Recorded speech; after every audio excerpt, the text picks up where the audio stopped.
유다 베레스 헤스론람 아비나답 나손 살몬 보아스 오베디세 다윗 솔로몬 르호보암 아비야 아사 요사밧 요람 우시야 요다마스 히스기야 므낫세 아몬 요시야 여고냐 1절 다시 아브라함 이삭 야곱 유다 베레스 헤스론람 아비나답 나손 살몬 보아스 오베니세 다윗 솔로몬 르호보암 아비야 아사 요사밧 요람 우시야 요다마스 히스기야 므낫세 아몬 요시야 여고냐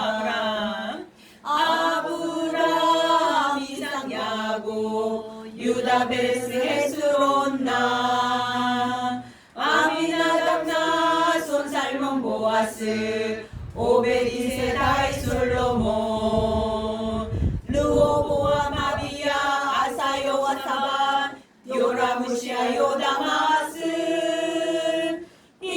히스기야 므낫세 아몬 요시야 여고냐. 네. 자, 열심히 우리 족보를 노래를 불러봤습니다. 자, 2강을 보겠습니다. 이제 교환 2강. 2강 제목을 같이 한번 읽어볼까요? 2강 시작. 예수 그리스도의 두 족보에 담긴 구속 경륜. 예수님의 족보가 우리는 지금 마태복음 1장에만 있는 줄 알았더니만 예수님의 족보가 누가복음에도 있어요. 3장에. 자, 이 두 족보가 굳이 필요한가 했더니 이 두 족보를 통해서 더 명확해지는 것이 있고 또 누가복음을 통해서만 예수님에 대한 것을 그 실존, 그 근원을 증거하는 아주 중요한 내용들이 있는 거예요. 그래서 예수님의 족보는 몇 군데에 나와 있다? 2군데. 하나는 마태복음 1장, 또 하나는 누가복음 3장에 기록되어 있다는 거. 자, 그런데 이 두 족보를 한번 비교를 해봅니다. 자, 위에 보시면 마태복음 족보죠? 자, 방식이 달라요. 자, 마태복음 족보는요, 저 위에서부터 자손으로 내려가는 방식, 뭐라고 할까요, 이거를? 하향식이라고 그래요. 하향식. 자, 마태복음 족보는 하향식. 근데 누가복음은 예수님부터 시작해서 위로 올라가 그 이상 그 이상 그 이상 그 이상으로 올라가니까 이거는 상향식입니다. 둘 다 그 특징에 따른 이유가 있는 거예요. 그러니까 예를 들면은 하향식 족보는 이제 그 밑에가 중요한 거예요. 밑에가. 그러면서 그런데 이제 요 상향식은 올라가서 위에가 또 중요한 거예요. 위에 뿌리가 누구냐. 이걸 이제 딱 증명해내는 거죠. 자, 대수를 보면 이게 이제 14대식에서 42대예요. 그러나 인물로 볼 때는 다윗이 2번 들어갔기 때문에 41명이 되는 거죠. 자, 기간은 약 2000년의 내용을 여기에 담고 있습니다. 왜 그러냐면 아브라함이 2162년이라고 그랬고 2166년에서 그렇죠? 4년을 빼니까 2162년, 거의 2000년이고요. 근데 누가복음 족보는요, 이게 지금 예수님부터 시작해서 어디까지 올라가느냐? 저 아담에서 또 하나님까지 올라가는 거예요. 하나님까지 다. 그래서 그러니까 결국 구약을 다 담고 있는 거죠. 구약을 아담까지, 그죠? 예수님부터 저 아담으로 해서 사람으로서는 아담. 그런데 그 족보의 끝은 하나님이었어요. 그래서 4000년. 자, 근데 몇 대라고요? 그래서 77대. 자, 시작과 마침을 보면 마태복음 족보는 아브라함부터 예수님, 누가복음은 예수님부터 하나님으로 올라갑니다. 그래서 왜 족보가 2개가 되었을까 보니까 이것은 마태복음은요, 요셉 가문이에요. 요셉을 낳고, 기억나세요? 마태복음 1장 16절에 요셉을 낳고 이렇게 나오죠.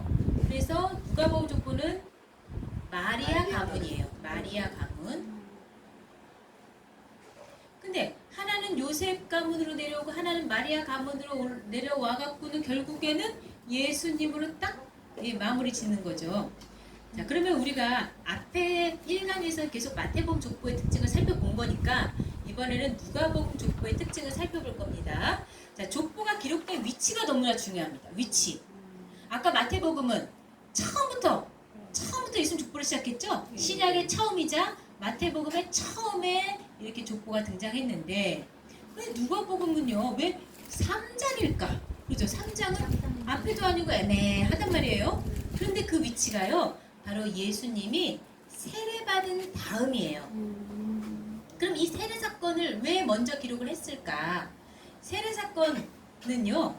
예수님이 누구신가를 딱 드러낸 거예요. 왜냐면 세례 요한한테 이제 왔어요. 그랬더니 무슨 세례를 받으시냐고 못하겠죠. 그런데 우리가 그 마태복음 그 3장 13절 이하를 쭉 보면은 처음에는 막 이 세례 요한이 거부를 했어요. 그랬더니 이것이 하나님의 의를 이루는 것이다. 그랬더니 냉큼 세례를 준 거예요. 그 하나님의 의가 뭐냐? 예수님을 나타내는 일이에요. 예수님을 사람들에게. 왜? 그동안은 사생애를 살았죠.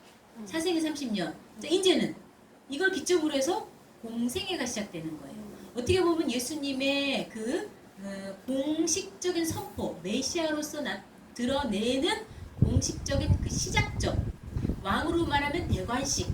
그렇죠? 사람들 앞에 공적으로 딱 드러내는 게 세례 사건으로 시작이 되는데 정말 이 세례를 쫙 베풀었더니 갑자기 하늘이 쫙 열리면서 무슨 목소리가 들었죠? 무슨 음성이? 여기 나오죠? 22절에 보면 하늘에서 소리가 내 사랑하는 아들이라. 하나님의 아들이래요. 하나님의 아들. 자, 그거를 지금 선포를 하늘에서 탁 했어요. 그런 다음에 바로 진짜 맞아 라고 이제 그 다음 절인 누가복음 3장 23절부터 족보가 기록이 되는 거예요. 내 사랑하는 아들이다 라고 하나님의 아들이심을 선포했으면 정말 그게 맞아 라고 족보로 증명을 하고 있는 거죠. 그래서 이 하나님 되심, 예수님의 하나님 되심을 지금 하나님의 아들 되심을 나타내고 있는 겁니다. 자, 누가복음 3장 23절 보시면 예수께서 가르침을 시작하실 때가 몇 살? 30세. 근데 사람들의 아는 대로는 요셉의 아들이니, 자, 이거 맞아요? 틀려요? 사람들의 아는 대로는 요셉의 아들이에요? 요셉의 아들? 요셉의 아들 아니죠. 아까 우리 분명히 요셉하고 상관없이, 혈통과 상관없이 요셉이 낳은 게 아니고, 그죠? 마리아 애기서 나왔으니까 요셉의 아들 아닌데 사람들은 저 요셉의 아들이야 라고 알고 있으니까 이거 잘못됐죠? 잘못된 걸 바로 잡아줘야 되잖아요. 근데 이 사람들의 아는 대로는, 이 말은요, 헬라 원어가 노미조예요. 노미조. 이거는 습관적으로 있잖아요. 뭔가 생각하고 믿는 거예요. 그 사람들은 그냥 습관적으로, 아니 맨날 그 집에서 자라났으니까 당연히 요셉의 아들로 아는 거야. 당연히 그 집에 태어났으니까 요셉의 아들이라고 생각하지 누가 의심을 하겠어요? 그냥 습관적으로 생각하다, 습관적으로 믿다 라는 것이 노미조란 말이에요. 근데 사람들의 생각이 잘못됐죠? 우리는 이게 제일 위험한 거예요. 내가 아는 대로는 그거 각종 이단이 나올 수 있는 거예요. 내가 아는 대로 믿는 게 아니죠. 정확한 사실대로 믿어야 되잖아요. 그렇기 때문에 우리는 성경적으로 봐봐. 사람들이 아는 대로 요셉의 아들로 알고 있지. 근데 아니거든. 뭐예요? 하나님의 아들이거든. 를 갖다 족보로 증명을 하고 있는 겁니다. 근데 이 시점이 지금 30세가 가르치심을 시작하는다 그랬잖아요. 가르치심을, 이게요, 이 원어는 이렇게 긴데, 우리말로는 가르치심을 시작할 때에 라고 했잖아요. 얼마나 길어요. 근데 히브리어로는 한마디로 간단히 아르코예요. 이걸 다 뭐라 그래요? 아르코라 그래요. 이 아르코라는 단어는 천재가 되다, 또 우두머리가 되다, 다스리다 이런 뜻이거든요. 다스리다. 자, 가르침을 시작할 때에, 즉 이 말은 뭐냐? 이제 예수님이 주인이 돼서 다스리는 시대가 시작되었다. 왜? 예수님이 지금 사생애 끝냈죠? 공생애예요. 공생애로서 누구로서 나타나요? 메시아로서, 하나님의 아들로서 등장을 지금 하는 거기 때문에 이 누가복음 3장 23절은 이제 획기적으로 예수님에 대한 것을 증거하고 있는 것입니다. 이 족보가. 그 밑에 이제 보겠습니다. 사람들이 예수님을 누구의 아들로 알고 있어요? 요셉의 아들로 알고 있어요. 그런데 족보를 통해서 그렇지 않다를 증거하는 겁니다. 그래서 예수님이 세례받으신 후에 하나님의 아들이시다 소리가 나왔죠? 그 소리, 그 음성을 확증시키는 것이 바로 족보예요. 그래서 이건 출발은 예수님으로 시작했어요. 자, 여기 족보의 시작은 지금 누가복음 3장 23절 있잖아요. 요셉의 아들이 요셉의 이상은 헬리오. 자, 예수님부터 시작해서 요셉의 이상은 헬리, 그 다음에 쭉쭉쭉쭉 올라가는 형태, 상향식으로 기록이 되었습니다. 자, 그리고 누가복음 족보는 그 구조를 보니까 77명이라 그랬는데 이것을 11개 그룹으로, 자, 7명씩 11개 그룹으로 지금 나눈 거예요. 7명씩 11개 그룹으로 묶었어요. 그러면 지금 그 표를 보시면 1그룹부터 11개 그룹인데 그 각 그룹마다 몇 명씩이라고요? 7명. 자, 7명. 많이 봤던 숫자예요. 그죠? 마태복음 족보도 7이라는 숫자가 숨어 있었잖아요. 그 7의 2배수인 14대 14대 14대 그랬는데 이번에는 7, 7, 7, 7, 7명씩 나눠져 있어요. 자, 이것도 같은 맥락입니다. 즉, 이 세대가 77명, 77세대가 이르는 동안에 한순간도, 한 세대도 빼놓지 않고 다 완벽하게 하나님의 섭리대로 이어져 온 거다. 하나님이 다 개입을 하신 거예요. 다 개입하셔갖고 누가 오시기까지, 예수님이 오시기까지 이렇게 진행되어 왔다. 그래서 거기에 뭐라고 쓰시냐면 구속경륜의 완전성. 7은 무슨 숫자라고요? 완전수이기 때문에 이 족보도 완전성을 보여주는 거예요. 하나님의 구속경륜 주먹구구식으로 된 게 절대 아니라는 것을 족보가 증명하는 겁니다. 그러니까 72대가 될 수도 있고 78대가 될 수도 있는 거잖아요. 근데 77대라는 거는 이건 다 하나님께서 섭리하신 가운데 이렇게 되는 거예요. 자, 그 다음에 특징을 보겠습니다. 특징. 자, 이 족보를 보면, 자, 누가복음 3장을 이렇게 펼쳐놓으시면 좋겠어요. 자, 누가복음 3장을 펼쳐놓으시고 그 내용을 이해하시기 위해서, 자, 3장 23절부터 족보가 시작된다 그랬죠. 그래서 어디까지예요? 38절까지. 네, 38절까지 돼 있죠. 자, 그러면 이게 어디까지 올라간다? 그 38절을 보세요. 하나님까지 올라가요. 하나님? 근데 이제 사람으로 치면 아담까지 올라갔죠. 그래서 거기다 밑줄에 첫사람 아담까지 올라간다. 근데 아담은 아니 이 오신 예수님이 아담하고 뭔 상관이 있겠어요? 근데 아담하고 상관이 있다는 것을 보여주는 거예요. 예수님은 쭉 거슬러 올라가니까 첫사람까지 올라갔어요. 그 성경에 나온 첫사람은 죄로 인해서 타락을 했어요. 죄로 인해서 에덴 동산에서 쫓겨났어요. 근데 예수님이 이 족보 속에 옴으로써 결국 그 첫사람 아담에게까지 영향을 미친다는 거예요. 첫사람 아담 때문에 죄가 들어왔죠, 세상에. 사망이 왔죠. 근데 예수님은 이제 그 예수님으로 인해서 저 첫사람 아담이 지은 죄로 인한 모든 망가진 거를 회복하러 오신 거야 라고 연결을 지금 여기서 짓고 있는 겁니다. 자, 읽어보겠습니다. 거기 보시면 1번 뭐라고 있어요? 읽어볼까요? 시작. 예수 그리스도는 타락한 아담의 후예를 구원하기 위해 이 땅에 오신 분이다. 이 연결고리를 지금 알려주기 위해서 족보가 이렇게 기록됐다는 겁니다. 두 번째, 아담으로 시작된 무슨 역사? 죄와 사망의 역사를 예수님께서 바꾸십니다. 정반대로 뭐예요? 살리는 생명의 역사로 지금 바꾸시는 거죠.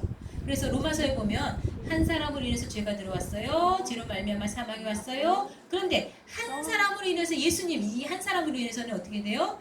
그분의 순종하심으로써 사람을 의인 만드는 이러한 구속사를 진행을 하시는 겁니다. 자, 예수님으로 시작해서 이제 어디까지 최종적으로 또 올라가나요? 족보에. 아까 38절 족보에. 하나님까지. 하나님으로 마치죠. 네. 그러면 우리 그 오목사님, 오경식 목사님은 예, 족보책 혹시 집안에 있으신가요?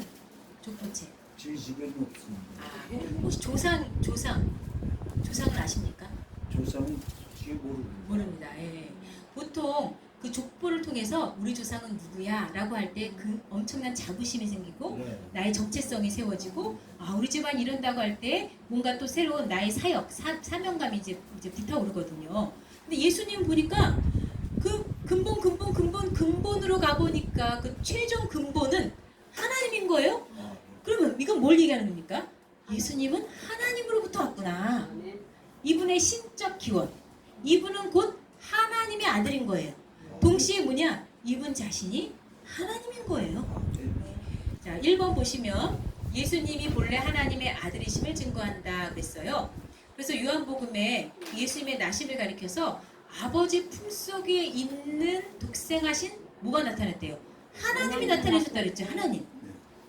우리는 이제까지 참 어려운 이게 말로 인간의 말로 설명하기 정말 어려운 게 삼위일체거든요. 그래서 이런 주장을 하는 학자가 있잖아요. 삼위일체를 설명하는 순간 이단이 된다. 어떠한 인간의 설명으로 될 수가 없기 때문에 이 신비한 것을.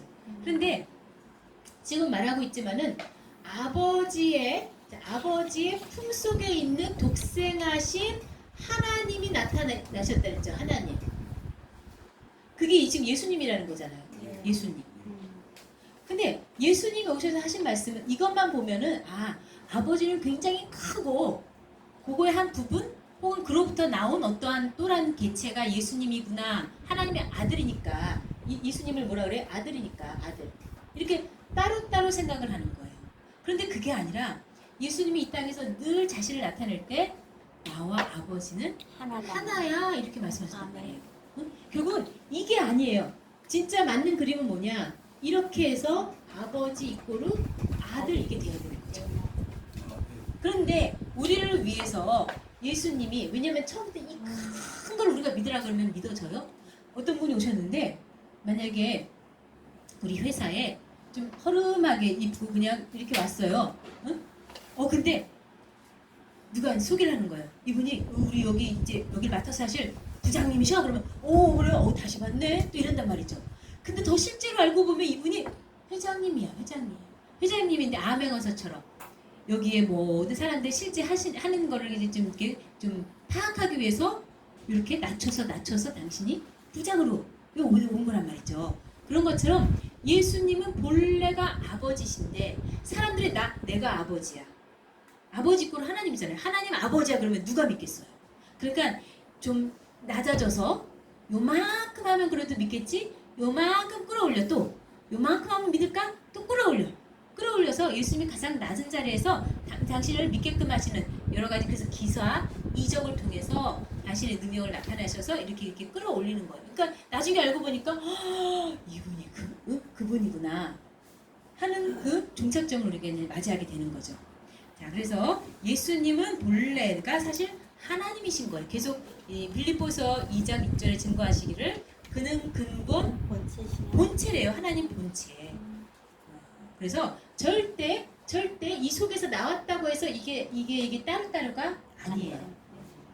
만약에 소가 새끼를 낳으면 뭐라 그래요? 송아지. 송아지는 소다. 맞아요, 틀려요? 맞아. 송아지 소예요. 그래서 또 뭐야? 말이 새끼를 낳으면 망아지. 망아지도 말이에요, 아니에요? 말이에요. 근데 그런 관계로 보셔야 돼요. 같은 분이라는 것을 그 속에 있는 모든 속성이 똑같은 분이라는 거예요.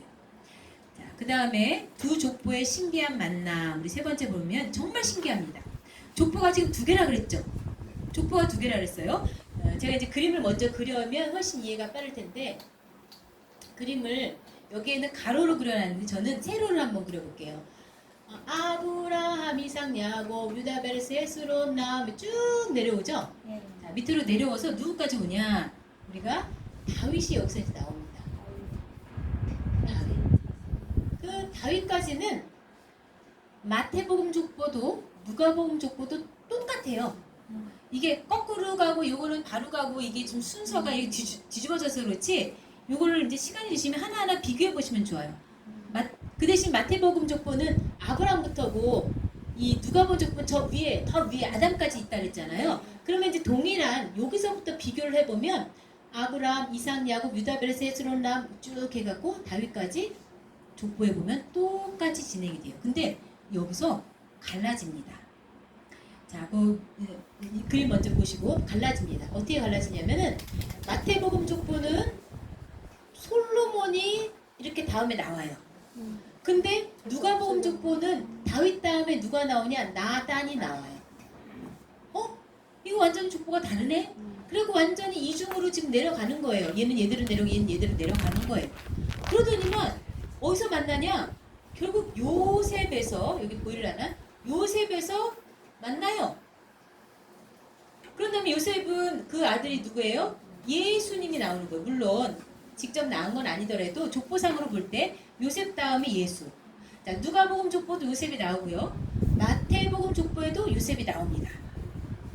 자, 그리고 한번 밑줄을 채워볼까요? 1번 아브라함부터 다윗까지는 두 족보가 뭐하다? 동일하다. 동일하다. 자, 동그라미 1번에 있는 거예요. 자, 이 족보가요. 여기서부터 여기까지 지금 나눠졌죠. 다윗부터 지금 요셉, 예수님 오시기까지가 여기가 지금 나눠졌죠. 이게 과연 몇 년이냐? 이게 1000년이에요. 아까 다윗은 1010년에 왕이 되었거든요. 뭐 우리가 아까 배운 거는 1003년에 전체 이스라엘의 왕이 되었죠. 여기서부터 따져서 예수님까지를 보면 예수님 주전 4년에 태어나셨다 그랬잖아요. 1000년. 1000년 동안에 계속 이것이 나눠져 있었어요. 그죠? 자, 여기서부터 여기까지 동일하다. 그 다음에 1000년 동안 나누어졌다. 자, 그런데 여기에 들어갈 일은 여기 써보세요. 다윗 이후에 솔로몬과 나단으로 지금 나누어졌어요. 솔로몬과 나단으로 나누어졌어요. 그러면 솔로몬은 누구? 나단은 누구냐? 완전 왜 딴 사람 이름이 여기 나오냐? 봤더니 형제 관계예요. 무슨 관계예요? 형제 관계예요. 누가 나왔을까요? 다윗이 나왔죠? 엄마가 누구예요? 엄마가 같아요. 동복. 엄마가 같아요. 여기에는 바수아의 소생이요 라고 돼 있거든요. 역대상 3장 5절 바수아의 소생이요 그랬는데 바수아가 누구예요? 바세바. 그래서 자, 낳은 아들 볼까요? 시므아, 소바, 말밥 아니네요. 나단, 솔로몬. 그죠?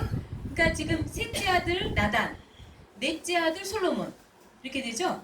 그렇게 된 사이예요. 동복 형제인데 이렇게 나누어져서 나가고 있어요. 근데 마태복음 족보에는 다윗 다음에 누가 나옵니까? 누구를 낳고? 마태복음 1장 6절 솔로몬을 낳고. 자, 누가복음 족보를 볼까요? 누가복음 족보 다윗 바로 밑으로 누가 와요? 거꾸로 지금 된 거를 좀 염두에 두시고 다윗 바로 지금 전이 누구예요? 전이라고 해야 되나? 이거 후회라고 해야 되나? 나단이 나오죠? 나단. 자, 마태복음 족보는 위에서 아래로 내려가고 누가복음은 아래에서 위로 올라가기 때문에 이 순서를 잘 보셔야 돼요. 헷갈리지 마시고. 자, 근데 이 나누어졌던 족보가 누구에서 만난다? 요셉으로 의해서 하나로 만난다. 그죠? 자, 여기 지금 교환에는 표를 가로로 그렸습니다. 이렇게도 이해하고 이렇게도 이해를 하셔야 돼요. 그죠? 자, 두 족보가 이렇게 지금 다 이 안에 그려졌어요. 그럼 우리는 해결해야 될 게 있어요. 뭐냐? 그러면 이 요셉의 각각 위를 찾아보세요. 위. 각각의 위를 찾아보면 이 마태복음 족보는 요셉의 아버지가 야곱이에요. 야곱. 근데 요 누가복음 족보는 요셉의 아버지가 헬리예요. 이럴 수가. 아버지가 둘이 되다니. 아버지가 어떻게 둘이 될 수 있을까요? 아버지가 어떻게 둘이 될 수 있을까요? 자, 맨 마지막 장을 볼까요? 요셉의 아버지가 두 명이다. 야곱과 헬리. 근데 우경식 목사님, 예, 아버님이 몇 분이세요? 한 분이 한 분이세요? 두 분인데. 한 분 장가 가셨어요? 안 가셨어요? 가셨어요. 장가 가셨죠? 장가 가셨죠? 그러면 처갓집. 그죠? 처갓집. 장인도 아버지. 그렇죠. 아내분의 사모님의 부모님도 예. 아버님, 어머님이잖아요. 그 뜻이. 그러니까 지금 아버님 혹은 어머님이 둘이 될 수 있는 경우는 뭐냐? 결혼을 통해서. 결혼했을 때. 결혼을 해서. 그래서 뭐라 하냐면은요. 이 영어로는 우리가 보통 어머님, 자, 영어로 아버님 뭐예요? father. 근데 결혼을 해서 우리는 이제 용어 자체가 뭐 장인, 뭐 아버지 이렇게 막 복잡한데 영어로는 어쨌든 결혼을 통해서 아버님이 하나 더 생겼을 때는 in-law만 붙여요. in-law. 이게 law가 법이에요. 법 안에서의 아버지. 법적으로 아버지. 법적인 아버지가 한 분 생기셨잖아요. 그죠? 그러니까 결국은 아버님이 두 분인 거예요. 나를 낳아주신 아버님, 내가 결혼을 통해서 아버님으로 모시는 아버님. 예, 이렇게. 그래서 이 요셉도 뭐냐? 아버지가 둘이란 얘기는 한 분은 혈통적인 아버지고 또 한 분은 법적으로 아버지인 거예요. 이분은 낳아주신 아버지, 요분은 결혼을 통해서 생긴 아버지. 그리고 이 얘기는 뭐냐? 헨리는 실제로 누구 아버지일까요, 그럼? 누구의 친아버지일까요? 헨리. 요셉이 누구랑 결혼했어요? 마리아랑 결혼했죠. 마리아 아버지인 거예요. 네, 마리아 아버지. 맞아요. 그죠? 그래서 아까 처음에 표를 구분할 때 이쪽은 요셉 가문, 이쪽은 마리아 가문으로 내려온 거예요. 근데 하나님은 분명히 그러시잖아요. 이 예수님이 다윗 가문 혹은 유다 지파 다 미리미리 얘기했죠. 유다 지파에게 예언하시기를 너를 통해서 홀이 떠나지 않는다. 유다 지파 너에게 홀이 이 홀이 뭘까요? 치리자의 지팡이가 떠나지 않는다. 같은 말인데 홀이라고 하는 것은 왕이 갖고 있는 표식이에요. 치리자의 지팡이도 마찬가지고. 그러니까 유다 지파를 통해서 결국 만왕의 왕이신 예수님이 오신다는 얘기거든요. 그럼 이런 모든 걸 만족시키려면은 자, 예수님 오시기까지요. 양쪽이 다 필요한 거예요. 두 가문이 다 필요한 거죠. 남자 쪽, 여자 쪽. 근데 참 신기하게 하나님은 이쪽도 다윗 가문, 이쪽도 다윗 가문, 이쪽도 유다 지파, 이쪽도 유다 지파. 이렇게 자, 우리는 그냥 어느 날 갑자기 뿅 선택된 마리아 요셉인 줄 알았더니 그게 아니라 벌써 만세전에 다 택함 받은 거예요. 그 만세전에 하나님의 계획대로 예수님이 태어나신 거예요. 얼마나 신기합니까? 자, 그래서 자, 여기를 보면은 자, 거기 쓰시면 되죠. 요셉의 아버지 두 명인데 야곱은 혈통적 아버지고 헨리는 법정적 아버지예요. 법정적 아버지. 그래서 father-in-law. 그죠? 법 안에서 어머니는 mother-in-law 이렇게 되는 거죠. 뭐 하여튼 in-law만 붙이면 돼요. 법적인 이런 의미가 있는 거예요. 자, 그래서 여기 지금 헬라어 원문을 보면요. 아주 특이한 것을 발견할 수 있는데 이 누가복음 족보. 자, 이쪽이 누가복음 족보입니다. 이쪽이 이 누가복음 족보에서 자, 이 요셉과 헨리의 관계를 설명해 줄 수 있는 아주 중요한 단서가 하나 있어요. 자, 한글로 보니까 한글로 먼저 볼게요. 그 위에 누가복음 3장 23절 24절 있죠? 네. 거기 보면 중간부터 사람들의 아는 대로는 요셉의 아들인 요셉의 이상은 헬리오, 그 이상은 마따시오. 우리 올라가죠. 그 이상은 레위, 그 이상은 멜기오, 그 이상은 얀나요, 그 이상은 요셉이요. 여기 요셉은 다른 요셉이에요. 이거 이제 헷갈리니까 요셉 빼고. 그러면 지금 요셉부터 쭉 올라갔어요. 올라갔는데 차이가 있어요. 이게 이렇게 형태를 한번 보세요. 뭐가 지금 있고 없고. 요셉의 이상은 헬리오, 그 이상은 마따시오, 그 이상은 레위오. 뭐가 지금 없을까요? 우리말로 그라고 하는 단어. 그.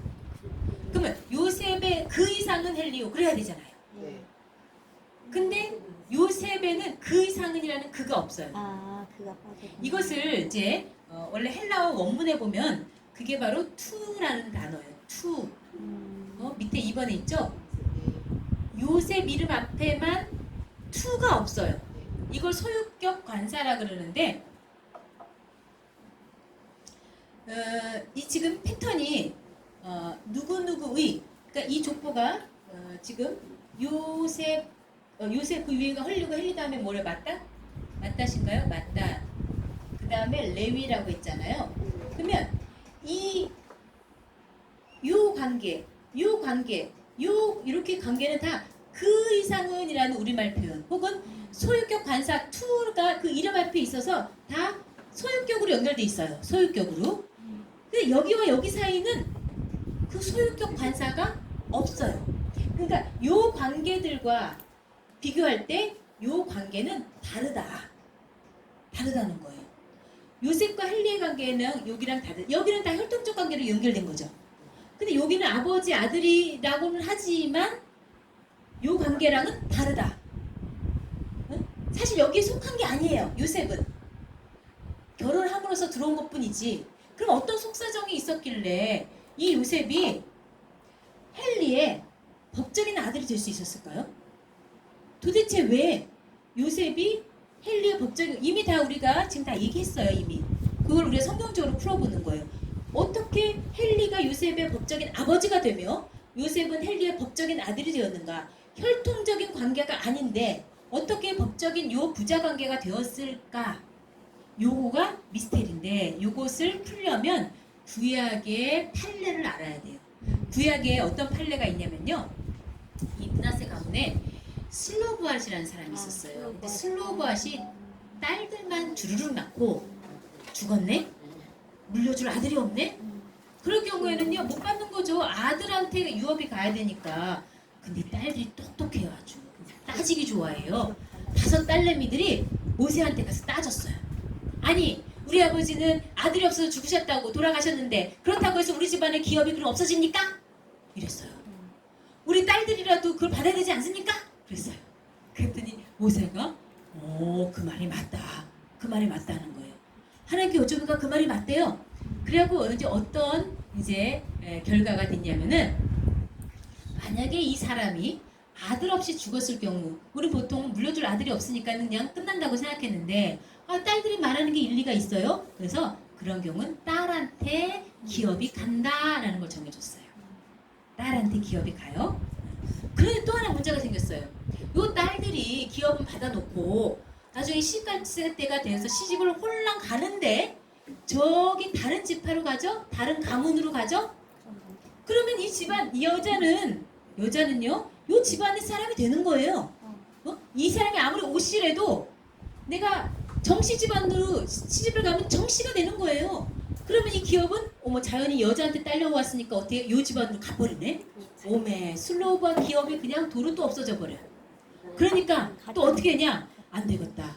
우리가 중요한 것은 모든 지파마다 기업을 이어가야 되는데 이런 경우가 생기면 안 된다. 그러니까 딸이 기업 받았지? 그러면 시집갈 때 반드시 같은 지파끼리 결혼을 해라. 그런 거예요. 말 되죠? 네. 같은 지파끼리 결혼해야 요 기업이 다른 가문으로 가는 일이 없죠. 네. 그래서 이 기업은 못 받는 그런 지파가 생기지가 않는 거예요. 그래서 그 내용이 여기에 담겨 있습니다. 이 똑똑한 딸내미들 때문에 이 판례가 생겼어요. 구약에. 자, 첫 번째는 아들이 없이 죽었을 때에는 그 기업을 누구에게 상속한다? 딸들에게 상속한다.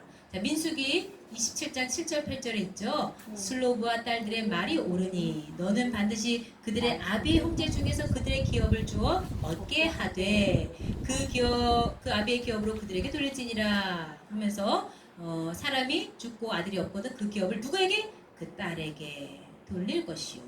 자, 두 번째 중요한 사실, 딸들이 기업을 상속받았을 경우에는 어떤 지파 남자에게? 같은 지파 남자에게 시집을 가야 된다.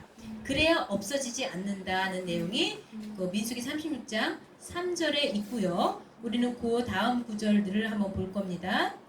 자, 6절 7절 보면 슬로브앗의 딸들에게 대한 여호와의 명이 이러하니라. 이르시되 슬로브앗의 딸들은 마음대로씩 가려니와 단 뭐예요? 오직 그 조상의 지파의 가족에게로만 시집가라 그랬죠.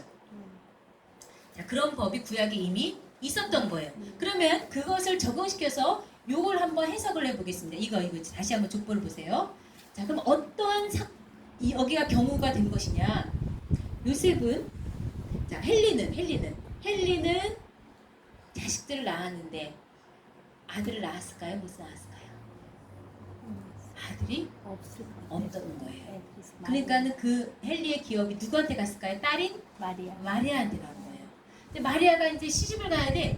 시집을 가는데 요 기업을 가문의 기업을 지키기 위해서는 같은 지파 남자를 택한 거예요. 유다 지파니까 유다 지파니까 당연히 유다 지파 남자 누구를 만난 거예요? 요셉을 만난 거죠. 요셉은 이 집안에 장가를 와갖고 운이 좋게도 이 헨리의 법적인 아들이 되었기 때문에 그 기업을 이루는 자가 돼서 이 족보 속에 들어간 거죠. 네. 이게 바로 가문 계승법이에요. 가문 계승의 원리가 여기에 있었던 거죠. 그래서 자, 이런 모든 것을 우리가 통해서 볼 때 이 족보가 정말 이루어지기까지 우리는 알 수 없지만 많은 방해들이 있었어요. 사단이 예수님 못 오게. 예수님 오시는 길을 계속 막고 얼마나 많은 일들이 있었게요. 왜냐? 여기 때는 보면은 뭐 예를 들면은 아달랴가 그 다윗 가문을 완전 씨를 말라버리는 일이 있죠. 아달랴라고 하는 여자가 북이스라엘 여자인데 남유다로 다윗 왕가로 시집을 와갖고는 세상에 자기 남편의 형제들을 다 죽이게 되고 나중에 그 집안의 그 이제 씨를 완전 죽여요. 근데 다행히 하나님이 요아스라고 하는 그 이제 애기를 숨겨놓게 만들어갖고 나중에 이제 그 이어가잖아요. 그러니까 수많은 방해가 있어요. 예수님 오시기 직전에도 예수님 낳았을 때 어떻게 했어요? 악한 헤롯 왕이 2살 이하의 아들들을 쌀을 죽여버리잖아요. 이런 무시무시한 일이 일어났어도 하나님은 정해놓으신 모든 예언대로 그 길로 이렇게 오게 된 거예요. 너무너무 신비한 일이고 더 나아가서는요. 예수님은 사실 본래가 족보가 없는 분이죠. 왜? 이분은 끝이 없는 생명의 끝이 없는 분이에요. 그리고 이분은 영원하신 분이기 때문에 혈통과 상관이 사실 없는 분이에요. 그러나 왜 인간의 세계 속에 이 족보 속에 꼭 들어와야 되느냐? 우리 인간을 속하기 위해서, 구원하기 위해서. 그것은 바로 사랑이에요. 사랑. 우리를 너무나 사랑하셔서 우리를 구원해 주려고 이 죄 많은 인간의 세계 속에 들어오셔갖고 그 있잖아요. 왜? 많은 도가 있어요. 그죠? 많은 도가 있어요. 유교, 도교, 불교 많은 교가 있단 말이에요. 그러나 그것이 생명을 살리지는 못해요. 그걸 이렇게 비유하더라고요. 물에 사람이 빠졌어요. 근데 지나가는 사람이 말합니다. 당신 물에서 나와야지 살아. 그거 맞는 말이에요? 틀린 말이에요? 맞는 말이지만 이 사람 못 나올 그거 몰라요? 알아. 그게 도예요, 도. 진리가 맞긴 맞아요. 그러나 그 사람을 살리지 못해요. 그 말만 하면 뭐해? 너 당신 물에서 나와야 살아. 다 알죠. 근데 예수님 뭐가 다른가? 예수님 풍덩 물속에 들어오셔서 우리를 건져내 주신 거예요. 아멘. 그 사랑, 당신의 생명을 다 내어놓은 사랑이잖아요. 우린 그러한 도를 배우고 있기 때문에 우리의 모든 사역도 어떻게 되나요? 사람을 살리는 일. 그 속엔 사랑이 없어서는 절대 될 수 없고요. 우리는 이 족보 속에 들어가 있는 우리를 위한 처절한 사랑을, 하나님의 사랑을 읽어내야만 됩니다. 그 사랑을 읽어낼 때 내가 손해보지만 손해보는 게 아니고 내가 더 힘쓰지만 힘쓰는 게 아니에요. 마치 사도 바울처럼 내가 어느 누구보다 더 정말 헌신하고 이렇게 일을 했지만 내가 한 것이 아닙니다. 누가 했습니까? 하나님의 은혜가 있습니다. 라고 고백할 수 있는 우리 교육자들 다 되시기를 바랍니다. 기도하고 마무리할게요. 사랑이 많으신 아버지 하나님, 우리가 그 사랑을 무엇으로 다 깨닫겠습니까? 이렇게 성경 속에 그것도 족보 속에 구구절절히 다 쓰지 못하여 정말 압축하고 압축해 놓은 것을 구속사 시리즈를 통해 펼쳐주셔서 우리가 깨닫게 하시니 감사합니다. 이 어둡고 죄 많은 세상에 예수님처럼 순결하고 죄 없으신 분이 아버지여 낮아지시고 낮아서 이 땅에 오실 때에는 나 한 사람 구원해내는 것뿐만이 아니라 나를 통해서 이제 수많은 사람들을 구원하시기 위한 하나님의 깊은 속삭임 역사정이 있으므로 이제 그 마음을 읽어내게 하여 주시옵소서. 아멘. 이제 저희도 마음을 넓게 하게 하시고 손을 넓게 펴게 하셔서 아버지여 정말 힘들어하고 소망이 없는 믿지 못하는 자들에게 믿게 하는 그러한 아버지 구원 국률의 손길을 펼치게 하여 주시옵소서. 아멘. 우리와 모이는 하늘빛 교회를 축복하여 주시고 우리 이혜인 목사님의 능력과 모든 환경의 축복을 허락하여 주시옵시고 아멘. 여기 말씀 듣는 모든 우리 목사님들 더욱더 영성을 탁월하게 하여 주시옵시고 아멘. 말씀을 잘 깨닫고 배워서 이것을 다른 사람에게 쉽게 또 은혜 가운데 전하게 하여 주시옵소서. 아멘. 감사하며 예수님의 이름으로 기도 올리옵나이다. 아멘. 아멘. 하나님께 영광을 받습니다.